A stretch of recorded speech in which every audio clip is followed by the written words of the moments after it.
그 어디나 하늘나라가 되기 위해서 이 제목으로 우리 마지막 주일 예배를 여러분들과 은혜를 나눠볼까 합니다. 어떤 한 사람이 억울한 일을 당해서 감옥에 갇히게 됩니다. 여러분, 이 사람이 감옥에 갇힌 것이 너무 억울해서 탈옥을 계획하게 돼요. 그리고 그렇게 탈옥을 합니다. 근데 다시 붙잡히게 돼서 2년 동안 독방에 갇히게 됩니다. 근데 이 사람이 너무 자유에 열망하다 보니까 또다시 탈옥을 합니다. 근데 이번에는 탈옥에 성공하는 것 같았어요. 여러 사람들의 도움도 받아서 이 콜롬비아라는 나라까지도 도망갔거든요.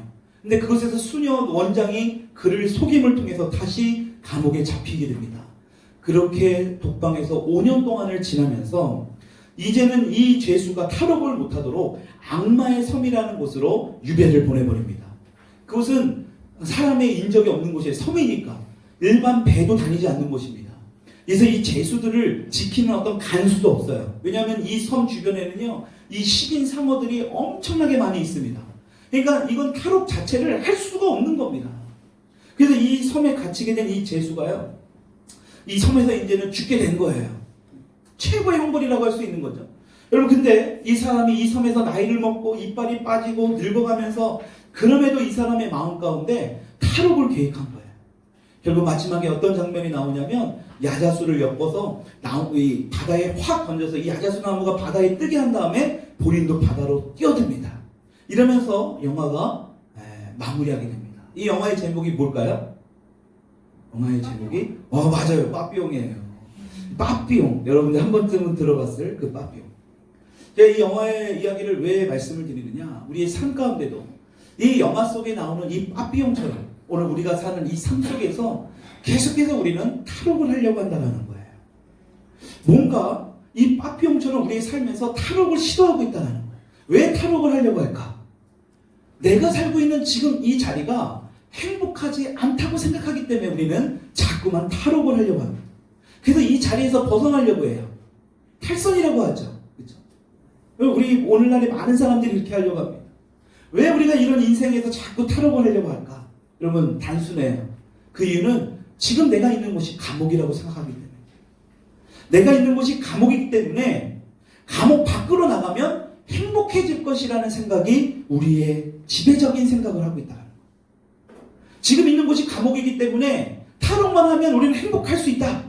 여러분, 그래서 우리 속에는 우리도 모르게 무의식 가운데 들어온 공식이 있어요. 그게 뭐냐? 감옥 안에 있으면 힘든 곳이고 감옥 밖에 있으면 행복한 곳이다. 여러분, 근데 오늘 본문 말씀을 보면 이 공식, 세상이 주는 공식, 우리가 상식적으로 생각하는 이 공식이 여지없이 깨지게 된다는 거예요. 오늘 본문 말씀 4장 4절의 말씀이 굉장히 하이라이트고 키포인트입니다. 우리 4장 4절의 말씀 다시 한번 읽어볼까요? 시작. 주 안에서 항상 기뻐하라. 내가 다시 말하노니 기뻐하라. 여러분, 제가 지금 이 상황에서, 그렇죠? 제가 지금 이렇게 힘든 상황은 아니지 않습니까? 여러 가지로 고민도 있고 여러 가지로 걱정, 근심은 있지만 그렇게 아주 힘든 상황은 아니에요. 그래서 제가 여러분들에게 주 안에서 기뻐하십시오. 다시 말하노니 기뻐하십시오. 제발 기뻐하세요. 이렇게 말하면 별 감동이 안 돼요. 근데 오늘 우리가 보고 있는 이 빌립보 말씀은 지금 저와 여러분들과 같은 그러한 상황에서 놓여진 말씀이 아닙니다. 지금 이 빌립보는 사도 바울이 빌립보 교회에게 쓴 편지예요. 근데 지금 사도 바울이 어떠한 상황에 놓여져 있었느냐? 바로 감옥 안에 있었다는 것입니다. 감옥 안에서 이 빌립보 교회에게 너희들이 기뻐해야 된다라고 권면하고 있는 겁니다. 여러분, 지금 바울이요, 감옥에 있는 것뿐만이 아니라요, 어떤 상황이냐? 착고가 묶인 채로 이 이야기를 하고 있다는 거예요. 착고. 여러분, 착고가 뭐냐? 성경에 보면 착고라고 나오거든요. 이게 이제 죄인들을 묶어두는 형벌 수단이에요. 그러니까 오늘날 말하면 수갑 같은 거 있잖아요. 그렇죠? 그러니까 몸이 자유롭게 움직이지 못하도록 꽉 묶어두는 그런 도구입니다. 지금 사도 바울이 이 착고에 묶여서 감옥 안에 갇혀서 하는 이야기가 바로 이 말씀입니다. 빌립보 말씀이에요. 전체 말씀이. 여러분, 이 상황을 상상해 볼 때 여러분들은 어떤 생각이 듭니까? 차라리 감옥 밖에 있는 사람이 안에 있는 사람에게 지금 당신 너무 힘드니까 조금 힘들지만 좀 참으시고 인내하세요. 기뻐하십시오. 라고 말하면 좀 맞아요. 말이겠죠. 그런데 지금 감옥 안에 있는 사람이 자신은 갇혀 있으면서 감옥 밖에 있는 사람에게 기뻐하라고 이야기하는 거예요. 우리의 상식으로는 도저히 이해할 수 없는 상황입니다. 여러분, 그렇다면 도대체 바울은 어떻게 이렇게 감옥 안에서 착고에 묶인 채로 우리에게 지금 기뻐하라고 권면하며 자신도 기뻐할 수 있었을까? 여러분, 그러기 위해서는 먼저 우리가 사도행전 16장의 말씀을 먼저 이해를 해야 됩니다. 여러분, 이 말씀 우리 같이 한번 읽어보겠습니다. 시작. 우리가 기도하는 곳에 가다가 점치는 귀신 들린 요정 하나를 만나니 점으로 그 주인들에게 큰 이익을 주는 자라. 그가 바울과 우리를 따라와 소리질러 이르되 이 사람들은 지극히 높은 하나님의 종으로서 구원의 길을 너희에게 전하는 자가 아니여 이같이 여러 날을 하는지라. 바울이 심히 괴로워하여 돌이켜 그 귀신에게 이르되 예수 그리스도의 이름으로 내가 내게 명하노니 그에게서 나오라 하니 귀신이 즉시 나오니라. 요정의 주인들은 자기 수익에 소망이 끊어진 것을 보고 바울과 실라를 붙잡아 장터로 관리들에게 끌어갔다가, 여러분, 지금 빌립보 지역에 바울과 실라가 복음을 전하러 갔다라는 겁니다. 근데 그곳에서 우연찮게 한 여자아이를 만나게 됩니다. 근데 이 여자아이의 특징이 뭐냐? 이 여자아이 안에 귀신이 강력하게 역사하고 있었어요. 여러분, 새해가 되면 우리가 정말 많이 가는 곳이 있대죠. 그렇죠? 정말 가슴 아픈 거는 이 그리스도인들이 많이 간대요. 제가 섬기고 있는 치유센터에 보면 실제로 그런 점치는 무당들이 오거든요. 이분들이 하는 말이 뭐냐? 그리스도인들이 그렇게, 기독교인들이 그렇게 새해가 되면 자신의 운세를 보기 위해서 온다는 거예요. 근데 진짜 그리스도인들은 점괘가 안 나온대요. 그래서 다시 돌아가게 한대. 근데 가짜 그리스도인들은 너무나 잘 나온대요, 점괘가. 여러분, 이런 일들이 실제로 일어납니다. 근데 무당들이 하는 게 뭐냐? 그런 점괘를 맞추는 것, 아주 조금은 맞출 수 있어요, 그들에게도. 그런 능력이 있으니까. 근데 누구의 힘을 빌리느냐? 바로 귀신의 힘을 빌리는 거예요. 여러분, 여기 성경에도 똑같이 나오지 않습니까? 이 여자아이의 특징이 뭐냐? 귀신의 힘을 빌어서 다른 사람의 점과 운수를 쳐주는 거예요. 점치는 거예요. 근데 이 사도 바울이 어떻게 한 겁니까? 예수 그리스도의 이름으로 떠나갈지어다. 여러분, 그러니까 귀신이 어떻게 됐을까요? 실제로 떠나갔어요. 그동안 이 여자아이를 통해서 수익을 얻었던 주인들이 있었습니다. 그러니까 그 수익이 있을까요? 없을까요? 이제 수익이 없게 된 거예요. 그러니까 이 주인들이 바울과 실라를 지금 고발하게 된 겁니다. 이렇게 바울과 실라가 이제 감옥에 들어가게 돼요. 오늘날 따지면 영업 방해죄로 들어간 거죠. 여러분, 이렇게 감옥에 갇히게 된 이 바울과 실라가 어떻게 합니까? 그곳에서 고뇌하면서 내가 왜 복음을 전하다 이렇게 모진 고통을 당할까 원망과 불평을 하는 게 아니라 찬송과 기도를 합니다. 여러분, 너무 잘 알고 있지 않습니까? 여러분, 근데 그때 그 순간 어떤 일이 벌어져요? 지진이 일어납니다.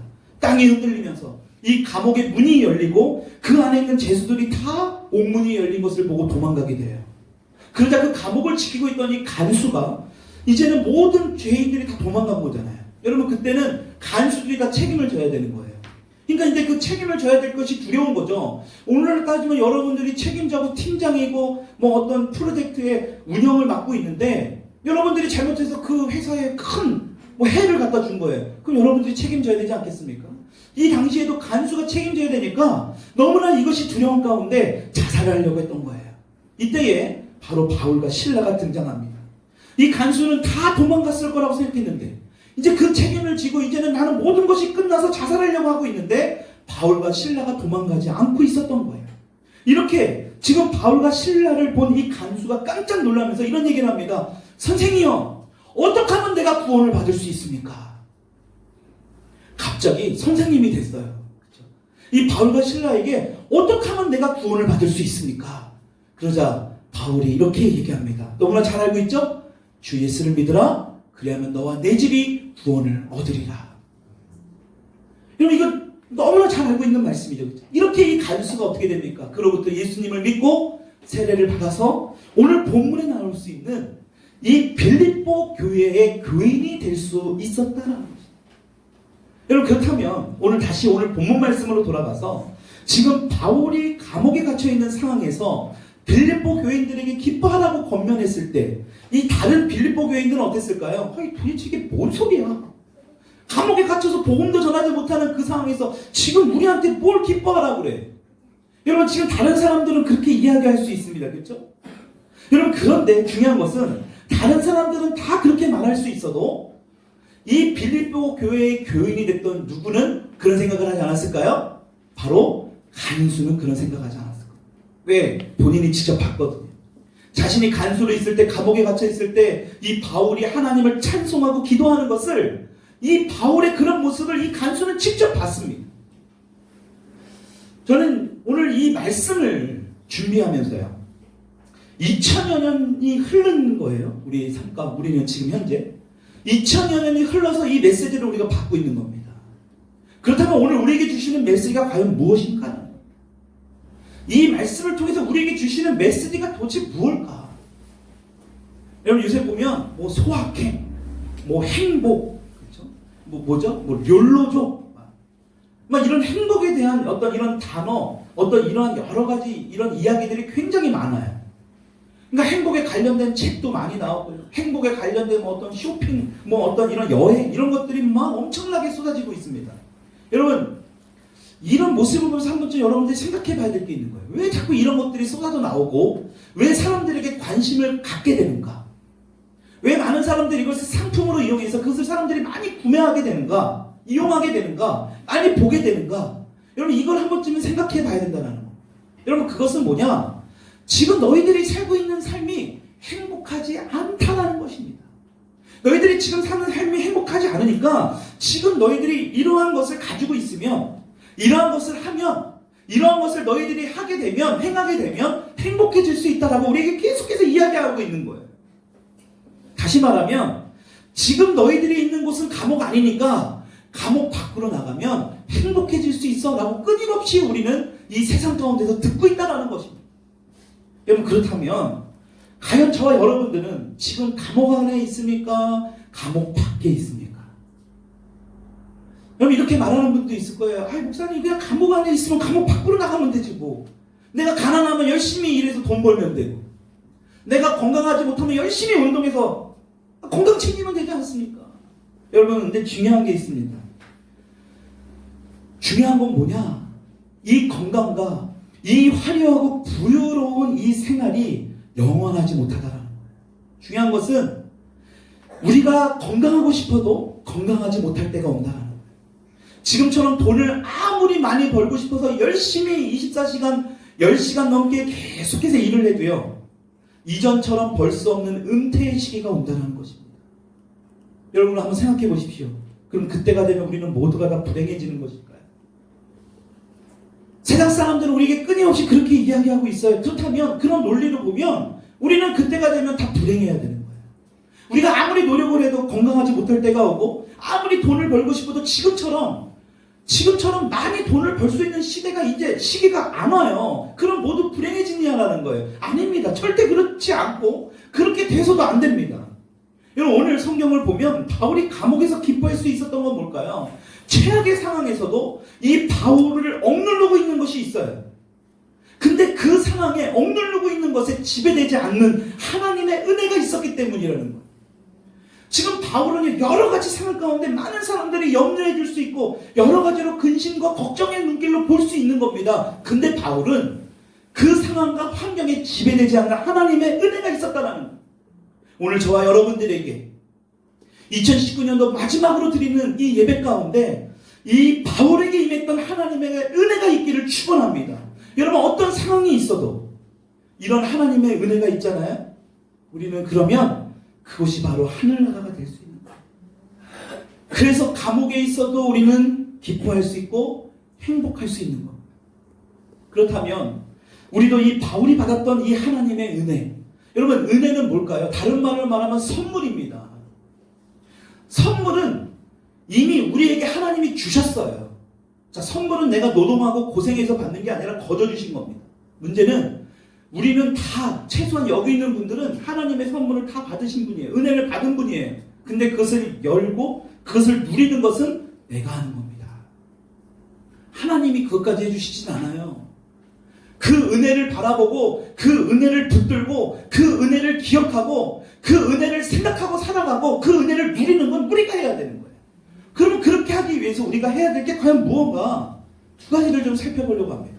첫 번째로 이 세상이 주는 공식을 버리고 예수님이 주시는 공식을 따라야 한다는 거예요. 세상이 주는 공식을 과감히 버려버려야 된다는 거예요. 여러분, 세상이 주는 공식이 뭐라고 했습니까? 감옥 밖에 있으면 행복하고 감옥 안에 있으면 불행하다. 여러분, 이게 바로 세상이 주는 공식입니다.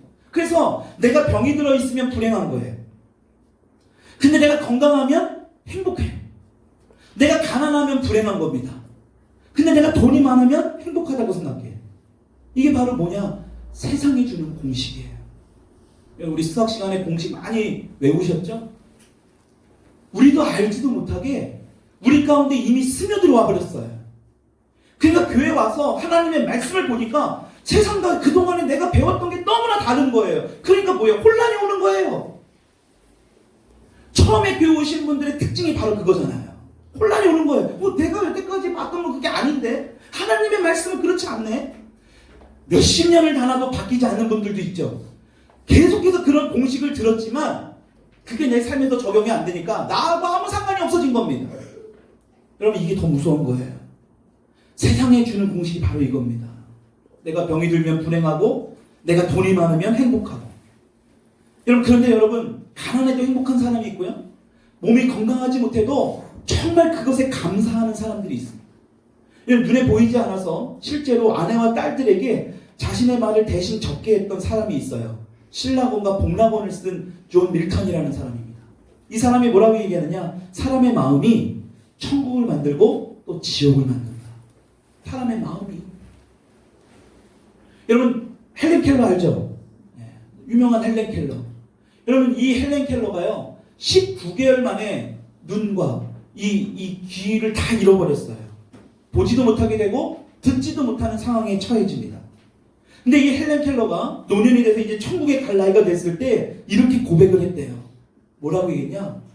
그동안 나의 삶이 너무너무 아름다웠다. 보지도 못하고 한 번도 듣지도 못하고. 이분의 책 제목 중에 자서전에 그런 얘기가 있거든요. 내가 3일만 보고 들을 수만 있다면. 얼마나 그게 궁금하고 그랬으면. 3일만이에요. 3일만. 그 3일만을 원하는 어떤 누구에게는 3일만 간절히 원하고 보고 듣는 그것을 우리는 그냥 누리고 있잖아요. 88년을 살았거든요. 헬렌 켈러가. 이 땅에 살면서 마지막으로 단 한 번도 보지 못하고 듣지도 못했던 이 사람이 너무너무나 이 삶이 아름다웠다라고 고백한다라는 거예요. 여러분, 우리는 이 말을 어떻게 이해해야 할까? 그 사람들이나 가능한, 헬렌 켈러나 가능하고 존 밀턴이나 가능한 거죠. 여러분, 그렇지 않아요. 우리하고 전혀 상관없는 사람이 아니라 우리가 똑같은 인간이에요. 아니, 어찌 보면 더 못난 사람입니다. 여러분, 그래서 예수님이 이렇게 말씀하십니다. 하나님 나라는 너희 안에 있다. 이 말씀의 의미가 뭘까요? 세상에 주는 공식으로 너희들이 살아가는 게 아니라 내가 주는, 우리 주님이 주는 공식이 있는데 그 공식대로 살아갈 때에 우리는 천국을 누리며 살아갈 수 있다는 거예요. 그렇다면 그 과연 하나님이 주시는, 주님이 주시는 공식이 과연 뭐냐라는 거예요. 그게 바로 4절에 나와 있습니다. 여러분, 4절 다시 한번 보면 항상 기뻐하라라고 나와 있는데 그 앞에 뭐가 있습니까? 바로 주 안에서요. 여러분, 세상이 주는 공식은요, 지금 감옥 밖이나 감옥 아니냐 이걸 놓고 막 이야기를 합니다. 논쟁거리가 바로 그거예요. 야, 너가 지금 감옥 안에 있으면 너는 불행한 거야. 감옥 밖으로 나가야 돼. 여러분, 주님이 주는 공식은 뭐냐? 그게 중요한 게 아니라 너가 바로 주님 안에 있느냐라는 거예요. 바울은 지금 감옥에 있지만 지금 감옥에 있는 상황이 중요한 게 아니라 내가 지금 주 안에 있느냐, 내가 지금 주님과 함께 동행하느냐, 이게 중요하다는 거예요. 그래서 바울은 내가 지금 주님 안에 있기 때문에 뭐 할 수 있다? 기뻐할 수 있다는 거예요. 그렇다면 여러분들은 지금 주님 안에 있습니까? 여러분, 분명히 알아야 할 것은 내가 주님 안에 있다면 병들어 있어도요, 내가 정말 찢어지게 가난하게 살았다 하더라도, 내 사업이 다 망해도, 세상 사람들은 그것이 다 감옥 아니라고 말을 하지만 내가 진짜 주님 안에 있다면 그 주님 안에서 기뻐할 수 있다는 것입니다. 여러분, 이 사실을 믿을 수 있기를 바랍니다. 그래서 사도 바울이 빌립보서 4장 1절에 이렇게 말씀합니다. 우리 같이 한번 읽어볼게요. 시작. 그러므로 나의 사랑하고 사모하는 형제들, 나의 기쁨이요 면류가 아닌 사랑하는 자들아, 이와 같이 주 안에 서라. 주 안에 있어라. 자신이 그토록 사랑하고 정말 자기의 몸처럼 여기는 이 빌립보 교인들에게, 여러분, 저는 이 말씀의 대목을 보면서 정말 그 마음이 이해돼요.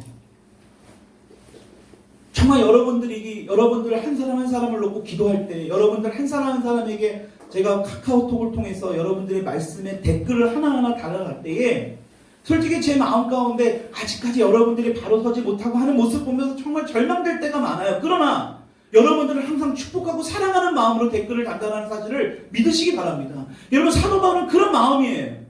지금 사도 바울이 빌립보 교인들에게 그토록 사랑하는 그들에게 하는 말이 뭐냐? 제발 주 안에 있어라. 이것을 지금 신신당부하고 있는 겁니다. 여러분, 지금 여러분들에게 처한 이 환경을 탈출하려 하지 말고 주님과 함께하는 자리로 바꿀 수 있기를 주님의 이름으로 축복합니다. 그래서 우리가 찬송가 438장, 우리가 오늘 첫 번째 했던 내 영혼이 은총 입어, 이 가사를 보십시오.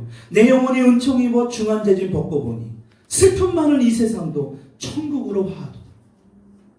천국이 되었다라는 거예요. 뭐하니까? 주님 안에 있으니까. 주님과 함께하니까. 3절은 더 압권입니다. 높은 산이 거친들이 초막이나 궁궐이나 내 주 예수 모신 곳이 그 어디나 하늘나라. 여러분, 이 세상은요, 궁궐 같은 곳이나 돈이 많거나 건강할 때만 하늘나라라고 이야기합니다. 그렇게 해서 교회 다니시는 분도 있잖아요. 교회 가면 복받아. 그 복이 어떤 복인지 의미를 모르고 그냥 세상적인 복이로만 아는 거예요.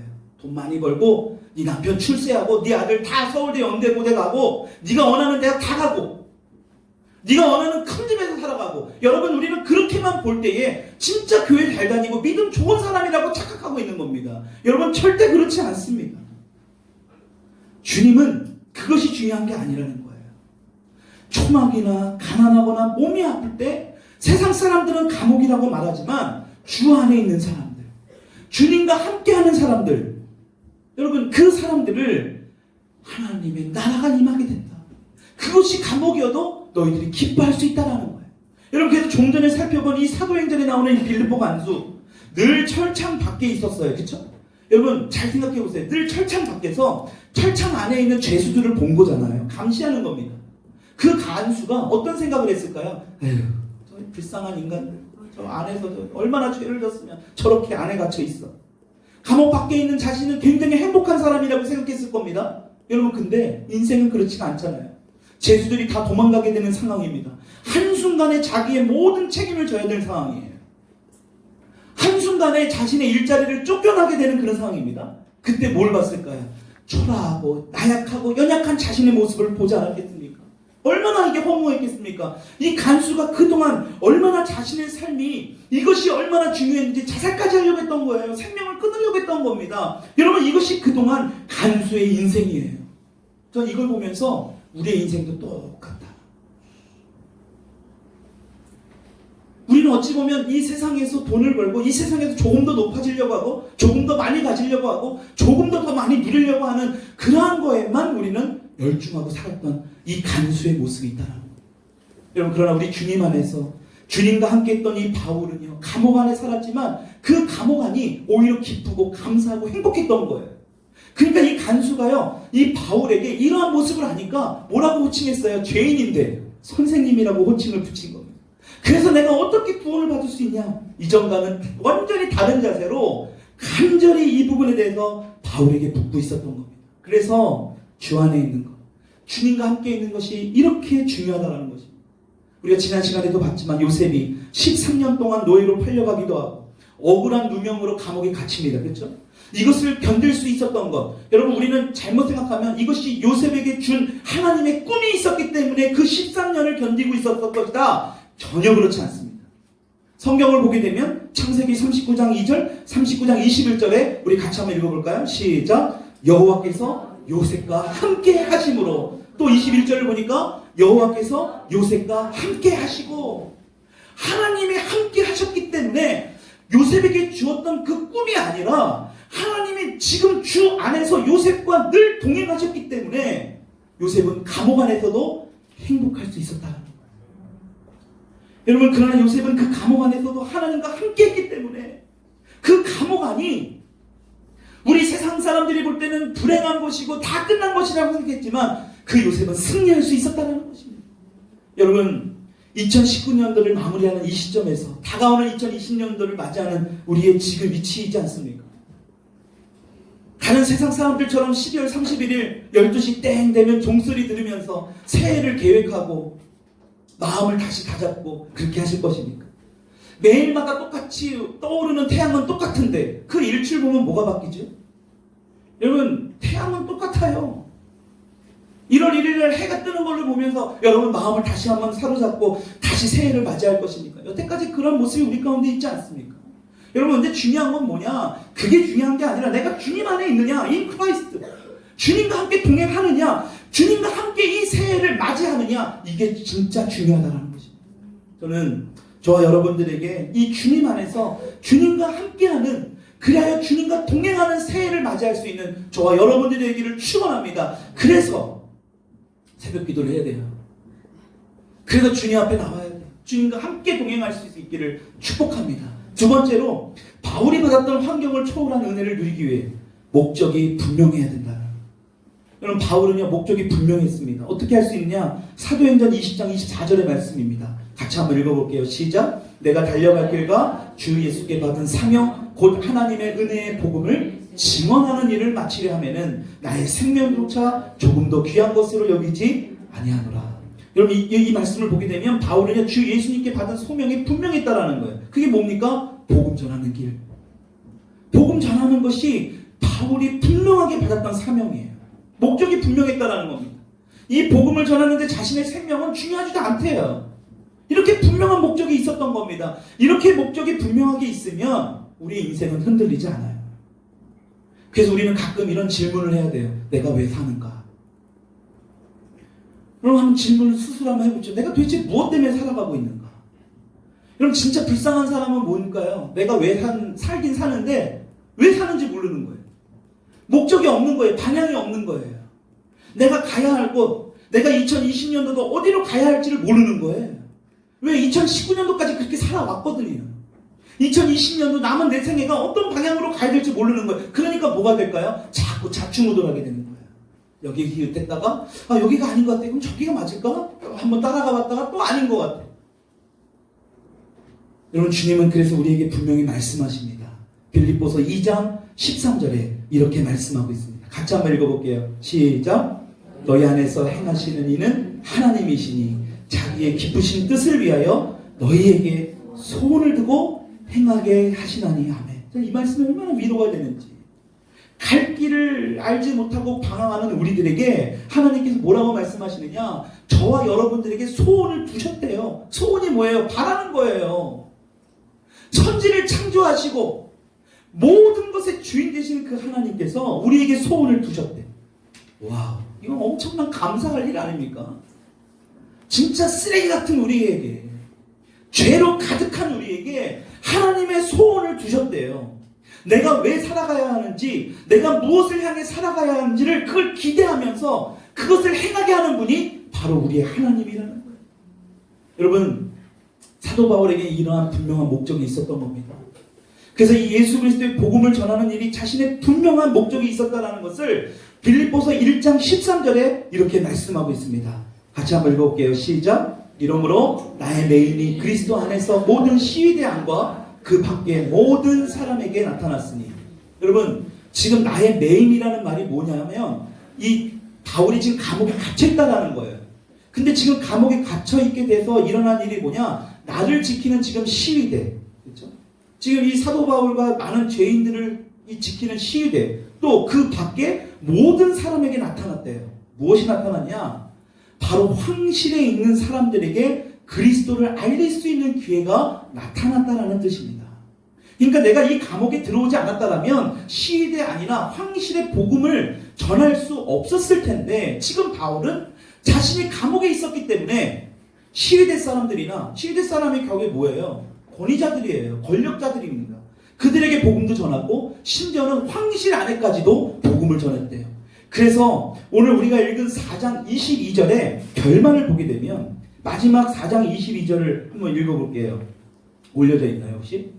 네, 한번 읽어봅시다. 시작. 모든 성도들이 너희에게 문안하되 특히 가이사의 집 사람들 중 몇이니라. 아멘. 이 말씀의 메시지는 굉장히 우리에게 주는 의미가 큽니다.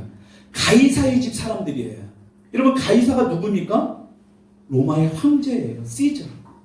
여러분 가이사 시저라는 얘기 들어봤잖아요. 여러분 이 가이사가 이 황제의 그 가이사의 집안 사람들에게 지금 예수를 전할 수 있는 그런 기회가 주어졌다는 거예요. 그래서 그 사람들이 지금 예수를 믿고 하나님의 자녀가 되었다는 것입니다. 할렐루야. 여러분 그러니까 바울이 지금 감옥에 있었기 때문에 이들에게도 복음을 전할 수 있는, 예수님을 알릴 수 있는 그러한 일이 되었다는 거예요. 그러니까 바울은요 감옥에 있었지만 기뻐할 수 있었다는 것입니다. 저는 저와 여러분들에게 이러한 기쁨이, 내가 지금 처한 상황들은 여러 가지로 어렵고 힘든 부분도 있을 수 있어요. 사면이 다 막힌 것 같고 뭔가 풀리지 않은 것 같고, 여러분 그런데요 분명한 목적을 갖고 나아가면요 하나님이 그러한 일 또한 이런 하나님의 엄청난 위기 전환, 우리가 금요 예배 때 말씀 나누지 않았습니까? 역전이 돼요. 역전 드라마가 펼쳐진다는 거예요. 그게 바로 어디서 나옵니까? 룻기서에 나옵니다. 1장에서 멈추지 않고 4장의 말씀에 이르리라잖아요. 여러분 그럴 때에 나오미와 룻에게 자녀가 주어져요. 그 자녀가 어떤 자녀입니까? 다윗의 가문이에요. 다윗의 혈통이란 말이에요. 여러분 이러한 엄청난 역전 드라마가 펼쳐질 수 있다는 것을 믿으시기 바랍니다. 말씀을 마칩니다. 우리는 정말 많은 감옥에 살고 있습니다. 육신의 질병이라는 어떤 감옥, 어떤 경제적인 어려움이라는 감옥, 어떤 사람들과의 관계 안에서 그 힘든 관계 속에서 있는 그런 감옥. 여러분 근데 지금 우리가 여기서 벗어난다고 해서 결코 행복해질 수 없다는 거예요. 왜냐? 그 감옥에서 벗어나도 또 다른 감옥이 우리를 기다리고 있기 때문에,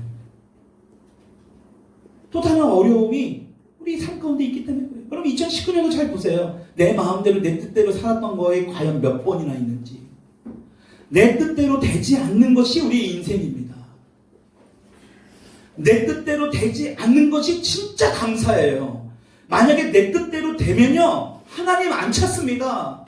하나님 앞에 기도하지 않아요. 왜? 내 뜻대로 다 되는데. 내 뜻대로 되지 않아야 되는 게 우리 그리스도인의 모습이어야 돼요. 근데 우리는 자꾸 내 뜻대로 하려고 하죠. 여러분 내 뜻대로 안 된 것을 하나님께 감사하시기 바랍니다. 이게 진짜 감사예요. 여러분 또 다른 감옥이 우리를 기다리고 있습니다. 우리의 삶이요 2020년도도 똑같을 거예요. 내 뜻대로 안 되는 일이 더 많아요. 힘든 일이 우리를 기다리고 있습니다. 근데 우리는 이것을 이겨내야 되거든요. 중요한 게 뭐냐? 지금 감옥 안에 있느냐 밖에 있느냐가 중요하지 않다는 거예요. 진짜 중요한 것은 내가 지금 주님 안에 있느냐 주님 밖에 있느냐.